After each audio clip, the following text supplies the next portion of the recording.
All right, we'll wait one more minute and see if more people are coming, and then we'll get Um, started. Yes, just want to say hi.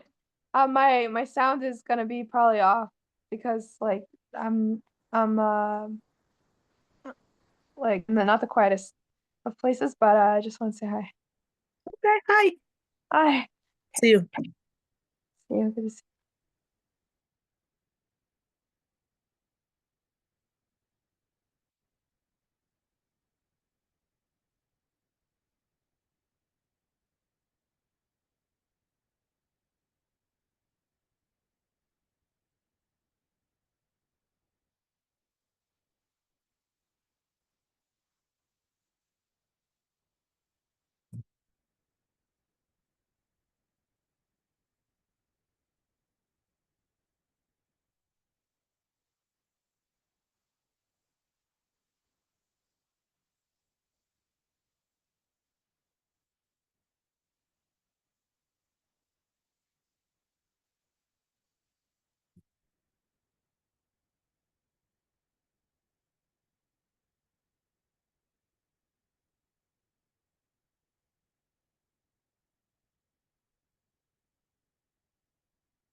All right,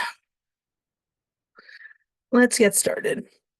Okay, so we are this is the third in the continuing series on the third chapter of Sukkah. We're going to be on pages 31b and 32a this evening.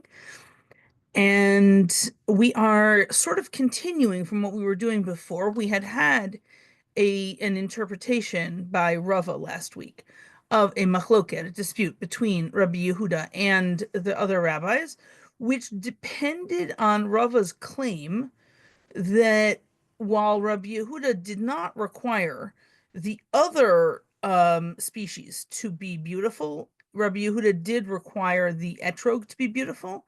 And we had been digging up all of the sources that we had about Rabbi Yehuda and the various Arba Minim to see if we could prove or disprove. We are going to finally disprove this statement about Rabbi Yehuda, and then we will be able to move on. So we are sort of returning to some things that we said last week.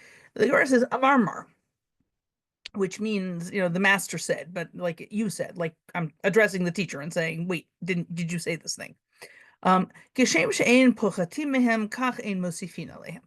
So just as you can't have fewer than four species in the Arba Minim, likewise you can't have more than four species. And we had said that in the context of an explanation of why Rabbi Yehuda requires the lulav to be bound with pieces of lulav as opposed to with something else. And we had claimed that it would be an added species if that the material you bind the lulav with would become part of the lulav bundle. And if it was bound with something other than lulav, then that would be another extra part. And it would be the wrong species. Okay, so pshita, it's obvious that you're not supposed to have more species. Mahudetema, what might you have thought? Well, you might have thought, Hawil ve'amar Rabbi Yehuda lulav tzarich, that since Rabbi Yehuda said that the lulav needs to be bound, it needs to be tied, it needs to be uh tied up with the aravot and the hadassim. V'i mighty mina achrina, and if you brought another something that wasn't a made from lulav or arava or hadas to tie it together, then you might have thought that the binding substance would have been considered separate from the bundle and not really part of it, and then it wouldn't have been a fifth species and it wouldn't have been a problem. Kamash Milan, so he's teaching us that in fact whatever you bind the lulav with counts as part of the bundle, and if it's not lulav, then it's an extra species. Amarmar.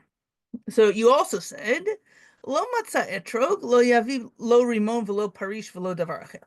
If you did not find an etrog, you can't instead bring a pomegranate or a quince or anything else. You can't just say, "Oh, well, I wouldn't want to lose out on a year of doing this because maybe I'll forget about the mitzvah completely. I'll just, go to the grocery store and find the prettiest fruit they have, and I'll use that for this year. And the next year I'll go back to doing it normally." That you are not supposed to do that. Um, and the Gemara's initial response is pshita. That should be obvious. Like you can't just sub in other things for mitzvot in the Torah. You know, the Torah says to do this, but I guess I'll do something different instead. That's not how mitzvahs work. But Mahuditema, what might you have thought? You might have thought, Laiti kihechi delo tishkach Torah etrog. You might have thought it would be a good idea to bring your other fruit, because that way at least you have sort of a placekeeper so that you remember that there was supposed to be a piece of fruit here, and the idea of etrog doesn't disappear completely. Kamash Milan Zimnin Dinafik Churba Mine Deati Lemisrach. So it's teaching me that sometimes something bad can happen because maybe it will turn out that I really like walking around waving a bundle of sticks and a pomegranate. And then I won't want to go back to the old way. And so it's not a good idea to get into that to begin with. Okay. Tashma, come and learn. We are going to try again on our trying to find out what Rabbi Yehuda really thinks. Etrog hayashen pasul. So an old etrog is pasul. It's invalid. The Rabbi Yehuda machshir, but Rabbi Yehuda says it's kosher, that it's valid. So it seems like if Rabbi Yehuda is accepting an old etrog, and by old I think we mean at least from last year, maybe a lot older than that. So we've all seen, or most of us have seen, what happens if you forget your etrog behind something and you come back and you find it a year later. It looks not much like an etrog. It's all shriveled. It's a quarter the size of its original self. It's a different color. It's definitely not it doesn't look like an etrog. So if Rabbi Yehuda is okay with you using an ancient etrog that looks wrong, then he apparently does not have standards for the beautiful appearance of your etrog. Tiyuvta de Rava tiyuvta. So this in fact is a tiyuvta against Rava. Rava has been successfully disproven because he is wrong about what Etana thought, because Velo by Hadar. Rabbi Yehuda, in fact, does not require the etrog to be beautiful. So when Rava said Rabbi Yehuda doesn't require the lulav to be beautiful, but he does require the etrog to be beautiful, that turns out not to be true. We have just disproven Rava. But we taught the following.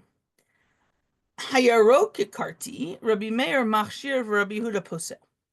If you have an etrog which is green like a leek, and here it's important to know that the word yarok in rabbinic Hebrew, in the Mishnah and the Gemara, yarok covers a spectrum of color that includes both all of yellow and all of green.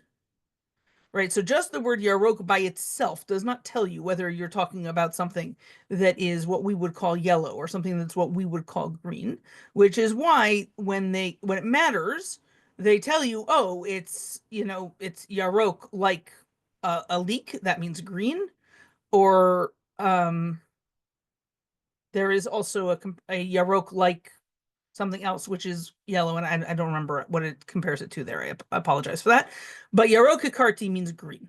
Okay, so if it's green like a leek, then Rabbi Meir says that the etrog is kosher, and Rabbi Yehuda says the etrog is not kosher.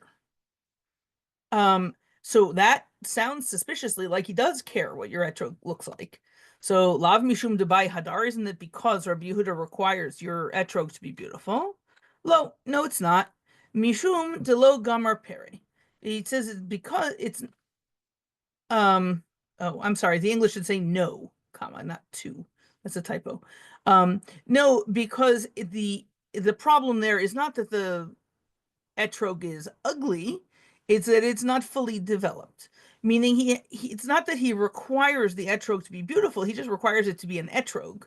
And he thinks the word etrog means a ripe etrog. This etrog is not ripe. Tashma. So come in here, another try. Shiur etrog katan, Rabbi Meir Omer ke'egos.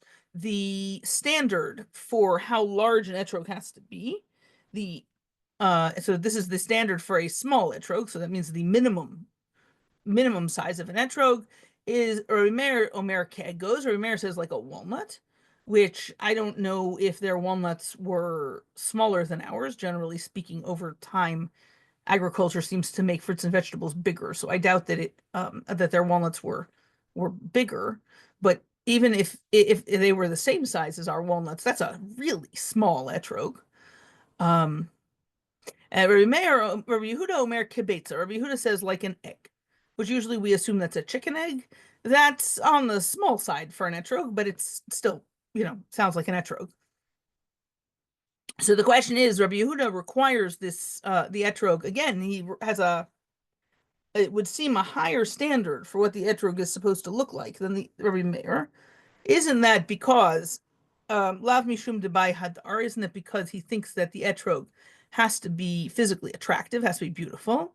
Well, Mishum de lo gamar pere. Again, it's because he thinks the definition of the word etrog means fully developed, fully ripe citron fruit. And this one's not fully developed because that's just not big enough to be called an etrog. It's, at some size, an apple is no longer an apple and an etrog is no longer an etrog and whatever because it's simply too small. So it's not that it's an ugly etrog as far as he's concerned. If it's smaller than an egg, it's just not an etrog. Okay. Tashma. So we're going to try again. Uvigadol, and this seems to be the second half of the quote that we quoted a second ago, but we're quoting it as a separate proof text. And with a large etrog, now we're talking about the maximum size. Rabbi Yehuda says that the maximum size of an etrog is such that it would be possible to hold two etrogs in one hand. Which I have to say that maybe I have smallish hands, but the etrogs we use, I would say, are only just barely in this category. It's not so easy to hold two of our contemporary etrogs in one hand. Rabbi Yosei says, "Afilu echad bishtei adav." Rabbi Yosei says, nope, you can even have an etrog that it takes two hands to pick up. That sounds like it's much bigger than Rabbi Yehuda's etrog. I don't know that you can just multiply these things because what you can pick up in your hand is not a function. It's not a linear function exactly, but it's certainly bigger. So the Gemara wants to know, why do they have this dispute? My tama lav mishum debai hadar. Is it this not because Rabbi Yehuda requires your etrog to be beautiful, and he thinks the smaller size is more beautiful? Well, nope, that is not why. Kevan de Amar Rabba lulav biyamin ve'etrog bismol. Since Rabba said that you have to hold your etrog in your right hand and your lulav in your right hand and your etrog in your left hand. Zimnin de mechalfile. Sometimes he'll pick them up backwards, like in the wrong hands. Ve'ati lav afochinhu, and then he'll try to switch them to the other hand. Ve'ati li ipsule. And sometimes they will become invalidated in the process, meaning if you pick up your etrog and your lulav in the wrong hands, and then you look down and you say, oh, darn, I picked them up in the wrong hands, and you try to switch them in midair, not putting them down, then if your etrog is too big, you might drop it at that moment, and then it might get damaged badly enough that it might be pasul, it might be invalid. And because of that concern, Rabbi Yehuda just wants you to have an etrog that you can comfortably pass back and forth between your hands while also holding a lulav in one of your hands. And his proxy for that is if you can hold two etrogs in one hand, then your etrog is small enough that you can pass it back and forth between your hands while also holding your lulav, which that's the thing that's really important to him. Now, we quoted Rabbah as our source here, that you need to hold the lulav in your right hand and the etrog in your left hand. That cannot possibly be Rabbi Yehuda's actual source, because Rabbi Yehuda lives 100, 150 years before Rabbah. But the halacha that Rabbah states could be considerably older than him. It's just that this is the person we have who said it, that we remember his name. But in order for this to make sense, it has to be that the halacha that Rabbah is saying here, in fact, predates him by a long, long time, so that it was there already in Rabbi Yehuda's time, and it just happens that the person we remember it from is a relatively late source. Rabbah can't actually be the source in order for this to make any sense. Okay. So if Rabbi Yehuda does not think that your etrog needs to be beautiful, but the thing is that the pasuk described the etrog as a pre-eitz hadar, a fruit of a tree that is hadar. So the Rabbi Yehuda haktiv hadar, but for Rabbi Yehuda, does it still say the word hadar in the Torah? If hadar doesn't mean beautiful, what does it mean? Hahu hadar b'ilano mishana l'shana. So there's another way of understanding this in the rabbis, which is to read the word hadar not as an adjective meaning beautiful from the shorish hey dalet resh, but as a verb from the shorish dalet vav resh, meaning the one that lives. Right? This is dur, like the modern Hebrew word dirah, an apartment.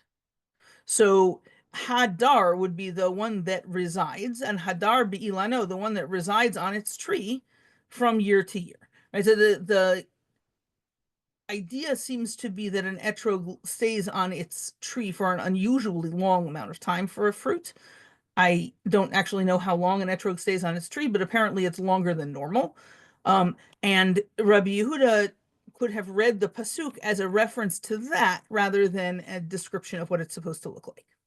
Okay, we are moving on to the next things that were in the Mishnah. The Mishnah had a bunch of other notes about what kinds of things are valid, what kinds of things are invalid for an lulav specifically, although some of them are probably true of, most of them are probably true of the other Arba Minim as well.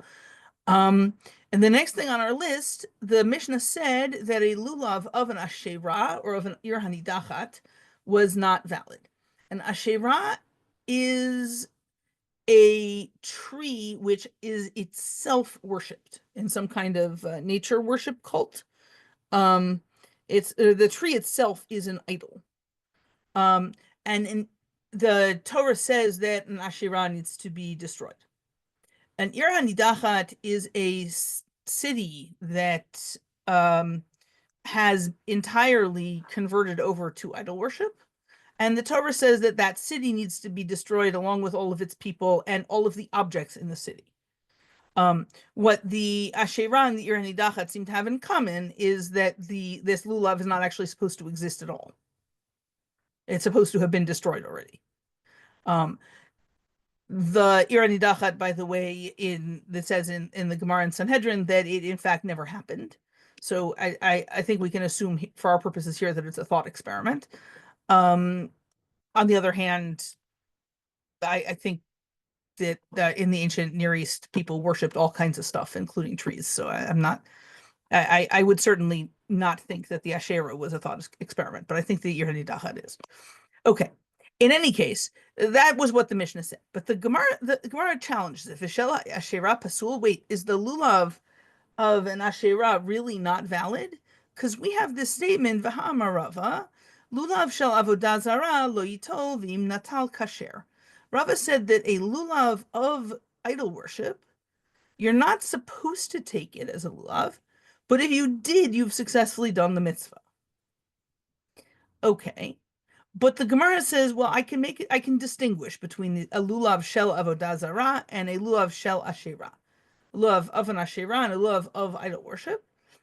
Hacha ba'asherah de Moshe askinan.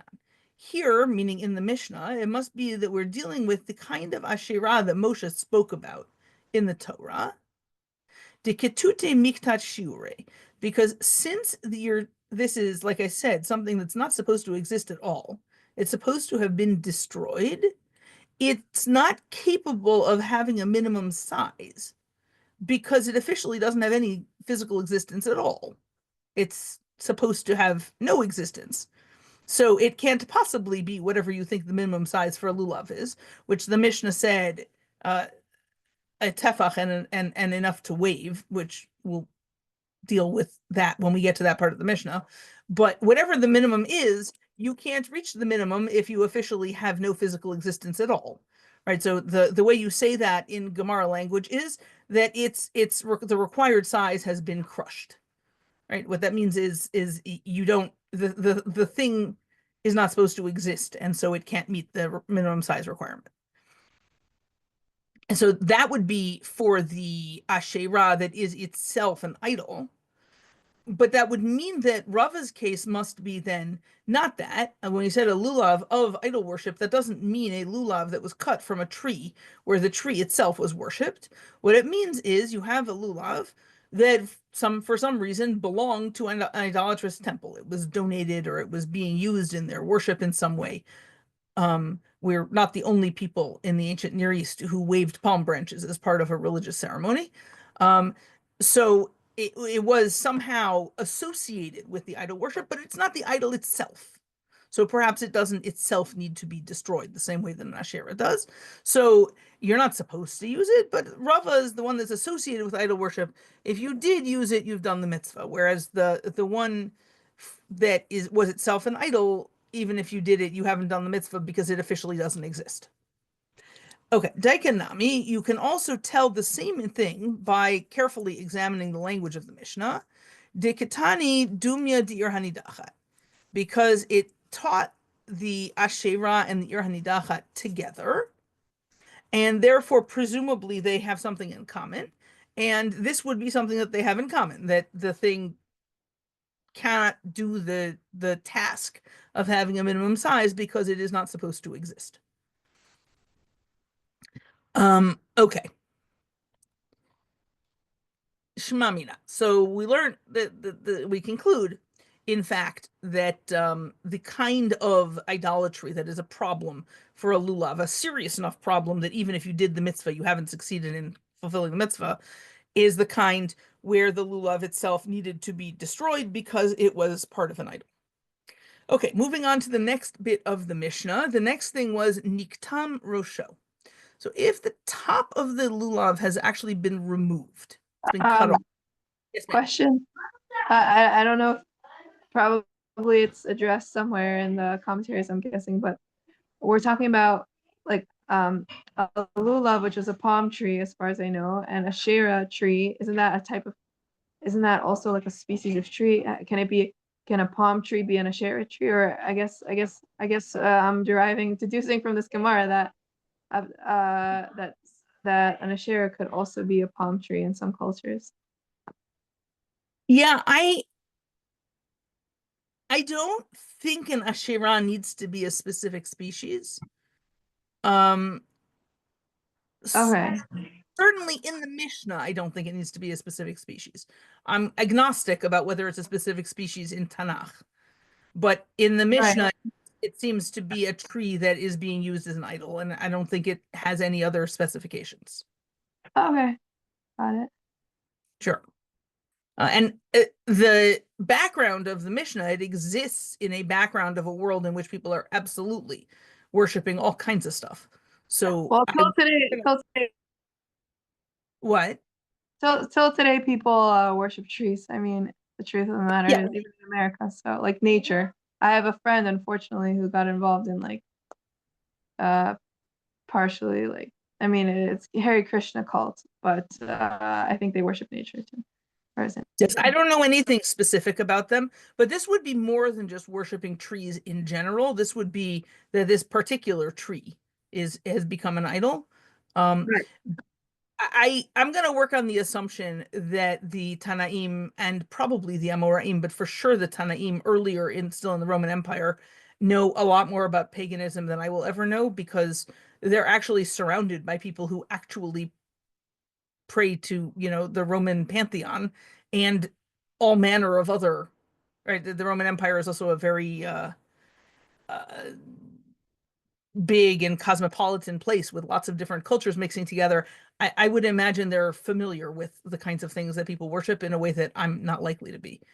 And that maybe even the Amoraim aren't, since they're in Persia, which is, I think, fairly dominated by then by Zoroastrianism, which is not monotheistic, but it does have a lot fewer gods than the Roman pantheon. Um, I think they only have two. Okay, in any case, but I'm definitely not an expert on that.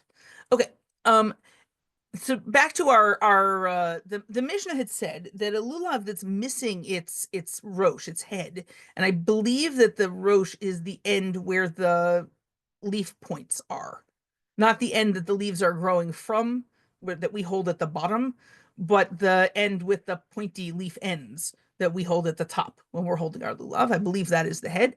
In any case, if that end is severed, then the Mishnah said that it was invalid. Amar Rav Huna, lo shanu ela niktam aval nista kasher.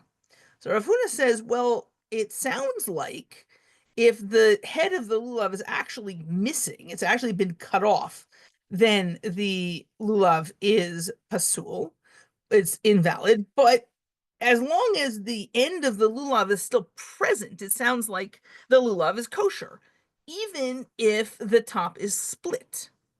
So is that true? Because the Gemara says "V'nista kasher." Wait a minute, if it's split, it's kosher, really? V'atanya, but we have a brayta that says "Lulav kafuf, kavutz, saduk, akum domel magal, pasul." So we have this brayta that lists three kinds of deformities. I'm sorry, four kinds of deformities in a lulav that would make it invalid. Kafuf means bent over, like it's almost folded.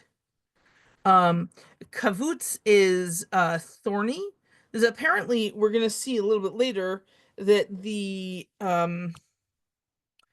life cycle of the palm branch, right? The lulav that we use is a really, really immature palm branch. It's pretty close to being a leaf bud that hasn't opened yet, which is, why it's all green, including the woody part, and it's not open yet, right? It looks like a giant leaf bud, and that's exactly what it is. Apparently, if you wait a year or so after it's a lulav, when it has opened but is not quite as woody as it would be later, it goes through a stage in which they describe it as being thorny, where um, the leaf bits are sticking out, and at least some of them are short enough to cut you when you try to pick it up, and it feels like it's covered in thorns. So if your lulav is thorny, that's no good. If it is saduk, if it's split, that's no good. Or if it is akum domel magal, it's bent so that it looks like a sickle. Right? A sickle is I guess my image of a sickle in my mind is from the old Soviet flag. But right, the idea is you have a long piece and then there's a bent piece at the end that's the blade. So if your lulav is bent like that, that's pasul.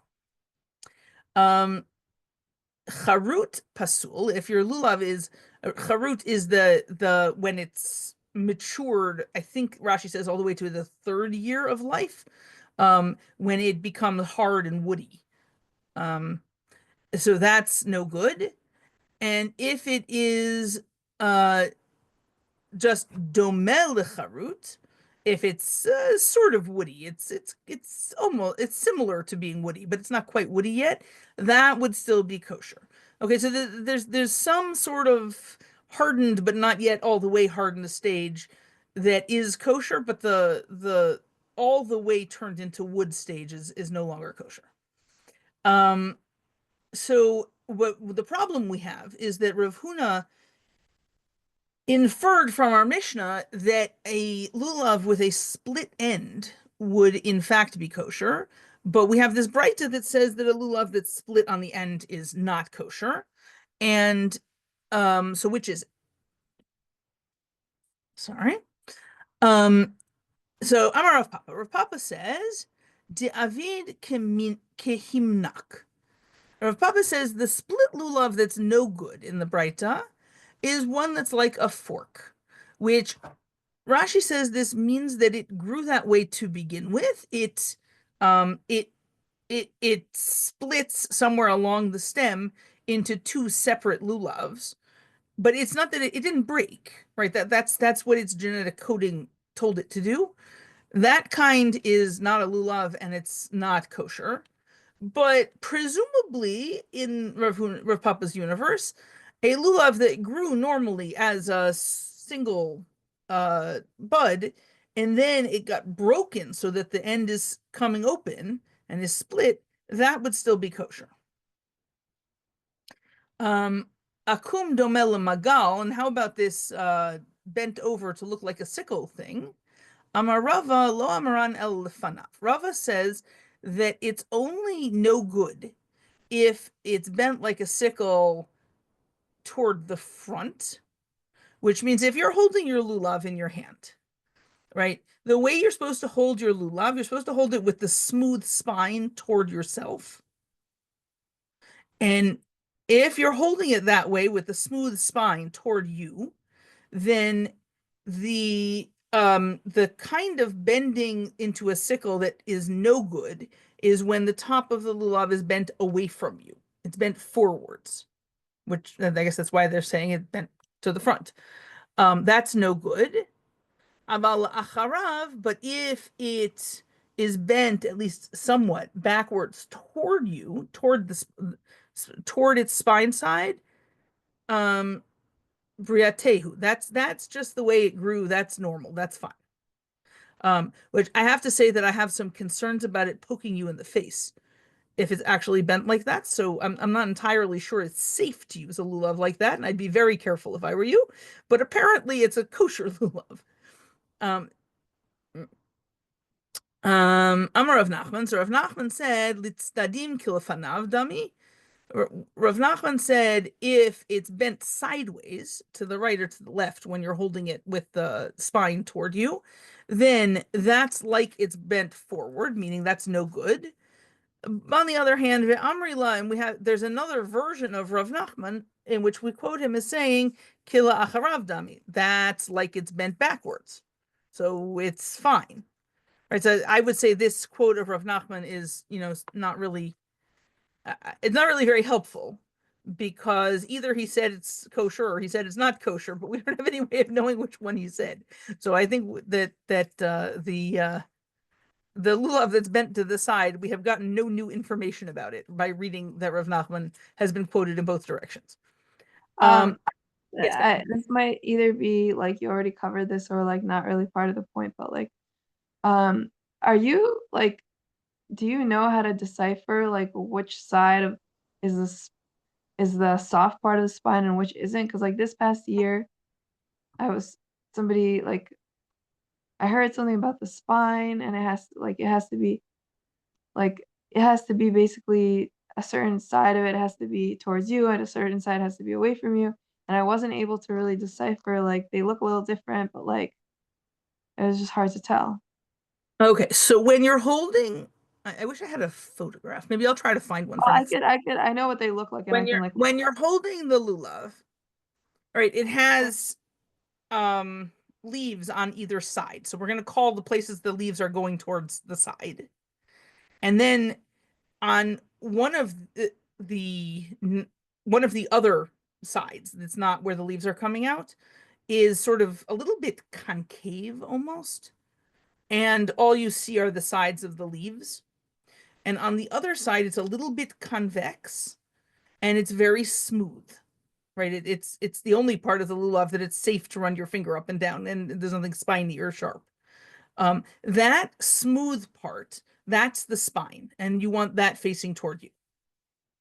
It has a texture almost like plastic, like it's smooth and shiny.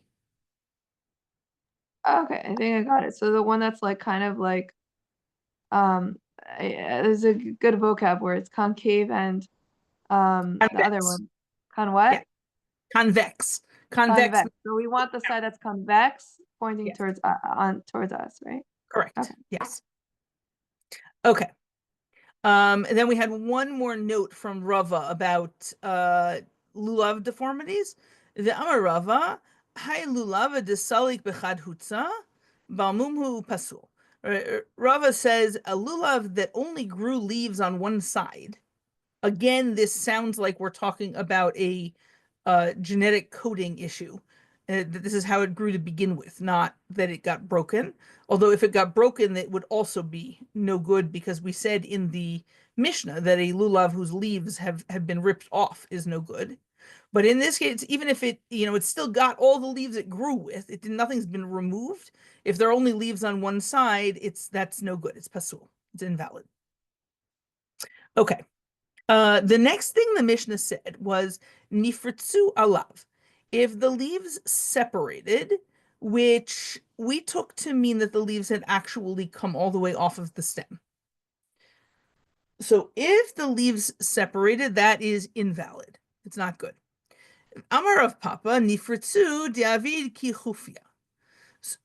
So Rav Papa says the leaves being separated means it's like a broom, meaning the way you would make a broom out of a lulav is you would rip all of the leaves off, and then you would tie them together in a bundle and attach that bundle to the end of a stick, either your lulav or something else.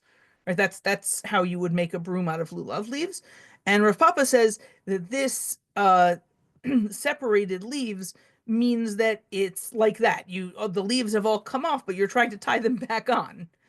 That's no good. You need a lulav that's still attached by its original having grown together, being the same branch attachedness. Okay. Nifridu, on the other hand, if it's spread out, the ifrud iprude.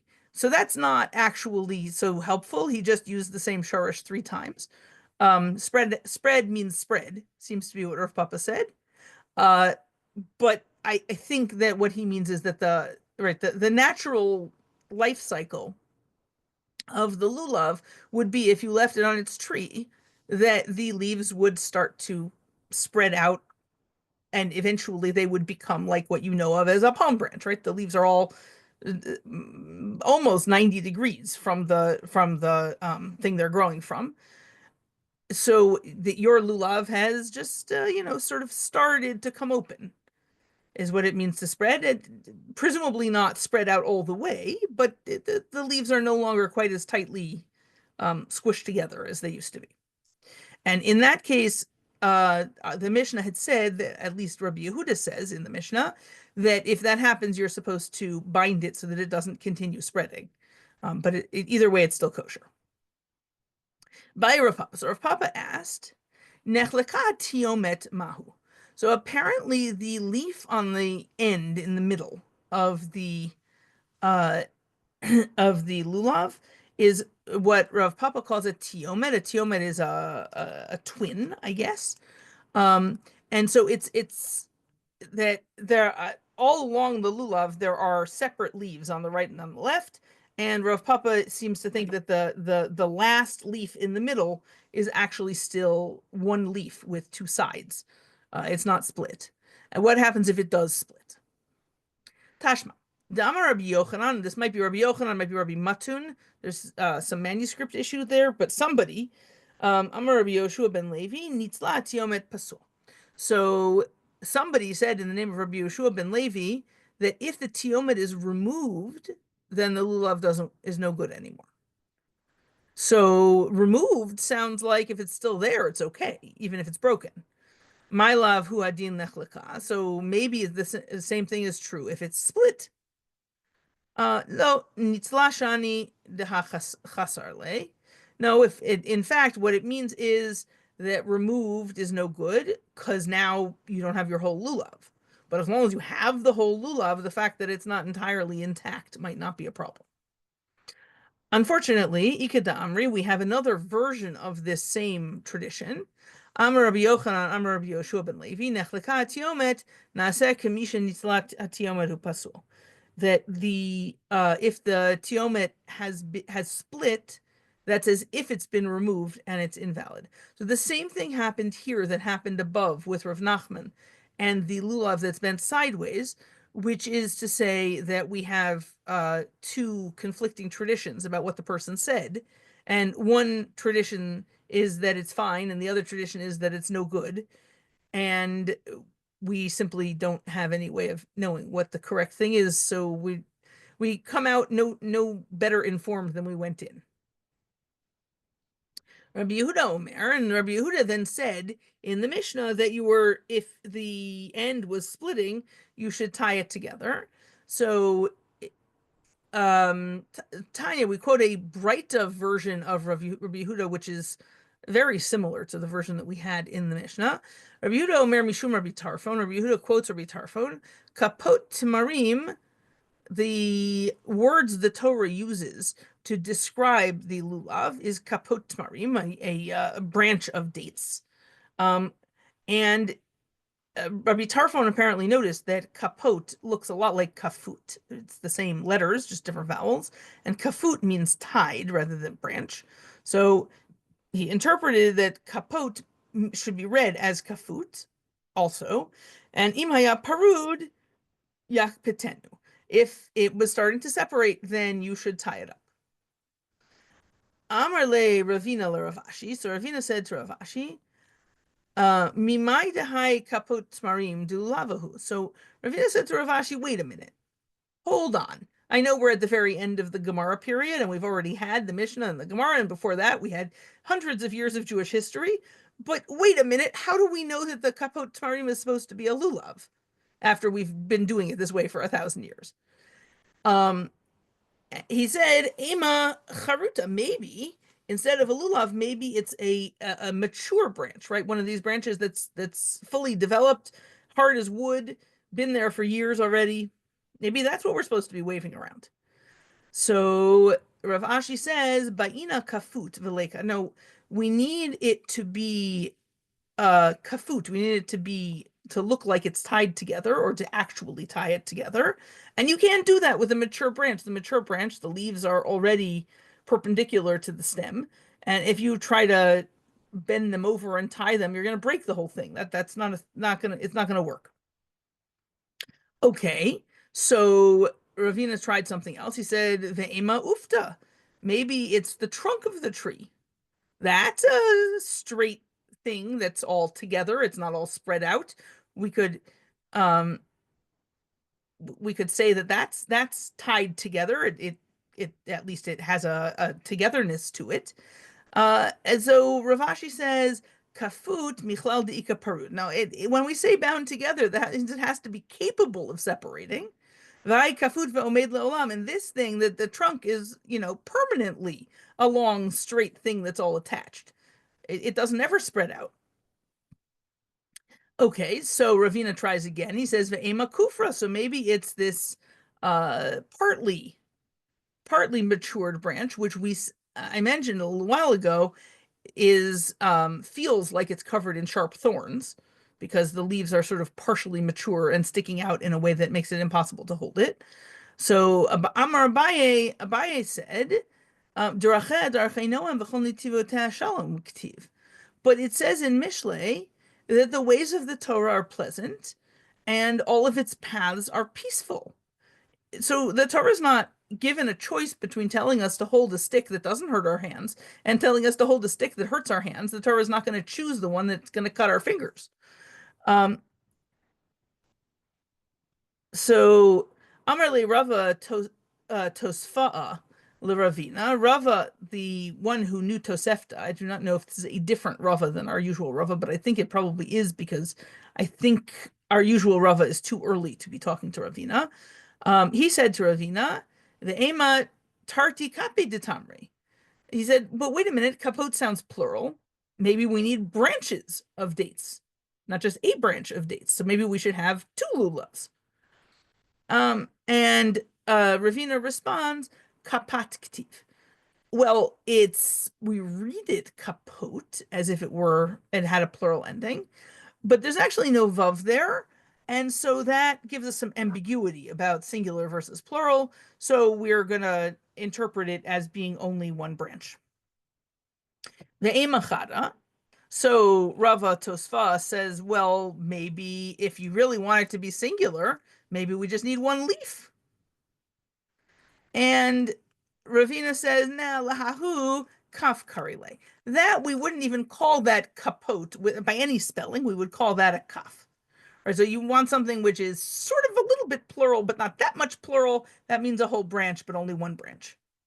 And so we get here to our conclusion, which is the thing we knew to begin with, because, like I said, at the time when Ravina and Ravashi and Rava Tosfa are having this conversation, we've already been using a lulav for the kapot tamarim for 1,000 years, probably more. There's not like there's any actual suspense here, but they've demonstrated to their satisfaction why it is that that's what we use. All right, that is what I have for this evening. Are there questions?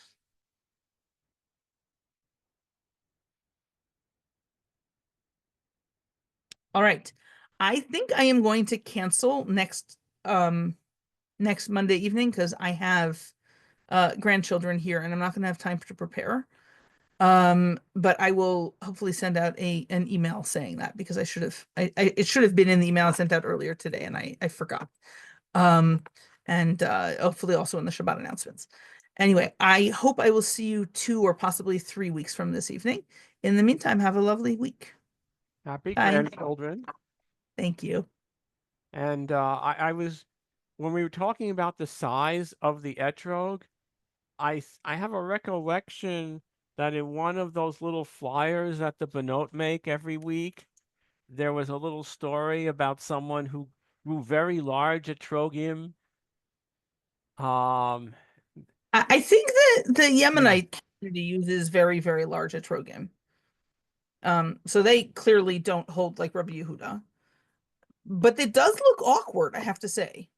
yeah. I hold a lulav and also hold a giant etrog. That it doesn't look easy. Well, then there's I know Sephardim in general like to have an etrog with a recessed pitum, so it's less likely to become puzzle. Yeah, so that's helpful. But if you actually drop it on the floor, you can also, just break it. It is a piece of fruit. Um, anyway, stuff to think about. I will see you in a couple of weeks. Good night. Enjoy. Bye.